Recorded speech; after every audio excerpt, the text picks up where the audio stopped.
Anwar Ibrahim sebagai Perdana Menteri untuk penggal kedua dilihat berada dalam keadaan selamat apabila UMNO berpandangan ahli Parlimen Tambun itu perlu kekal menerajui negara selepas PRU ke-16 nanti. Presiden UMNO Ahmad Zahid Hamidi berkata kenyataan dibuat bekas Duta Malaysia ke Amerika Syarikat, Nazri Aziz, pada Ahad lalu berkaitan perkara itu adalah selaras dengan harapan semua pihak dalam kerajaan. Itu adalah harapan beliau, Nazri, dan kita dalam kerajaan Madani, katanya ringkas ketika diminta mengulas kenyataan Nazri. It's going to be disastrous for us if Anwar is not the Prime Minister for another 5 years. So because of that, I'm living in fear that I don't know who is going to be the next Prime Minister. It's going to be Anwar Ibrahim, and that's why I will do my very best to help him in the general elections. Ahmad Zahid berkata demikian dalam sidang media selepas merasmikan kompleks ternakan ayam pedaging Felkra di Tanjung Seratus, dekat Rompen, Pahang hari ini. Hadir sama Menteri Besar Pahang, Wan Rosdi Wan Ismail, dan pengerusi Felkra, Ahmad Jazlan Yaakob. Dalam temu bual bersama Malaysia Kini pada 23 Februari lalu, Nazri yang juga bekas ahli Parlimen Padang Rengas selama 6 penggal memberitahu, fokus utama kerajaan ketika ini sepatutnya ialah memberi sokongan kepada Anwar dan memastikan dia kekal sebagai Perdana Menteri untuk penggal akan datang.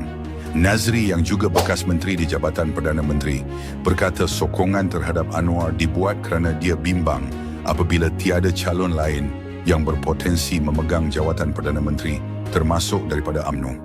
Bagaimanapun pemimpin PAS berpendapat Malaysia wajar ditadbir oleh sebuah kerajaan yang diketuai teknokrat dan usaha mencari calon sebegitu adalah mudah.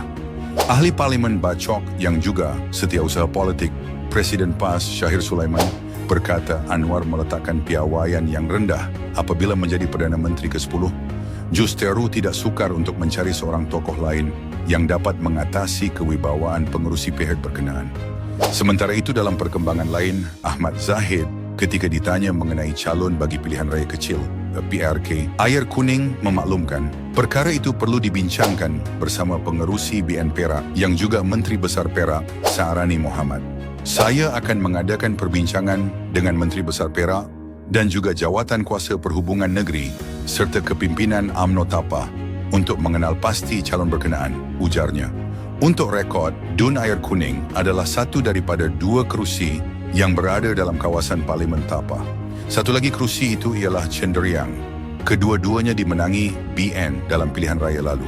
Ditanya sama ada UMNO akan memberi laluan kepada calon pemuda untuk bertanding di situ, Ahmad Zahid menjelaskan pihaknya sedia memberi peluang kepada semua kumpulan, wanita, pemuda dan puteri.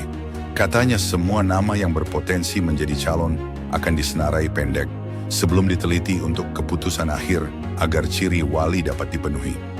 Wali dimaksudkan Ahmad Zahid itu merujuk kepada kriteria boleh menang, winnability, boleh diterima, acceptability, dan disenangi, likability. Sebelum ini Ketua Pemuda UMNO Malaysia, Akmal Saleh, berkata pihaknya tidak menolak kemungkinan untuk melobi agar wakil mereka dipilih untuk bertanding di Ayer Kuning. Kerusi itu kosong selepas kematian penyandangnya Isam Syahruddin Sabtu lalu.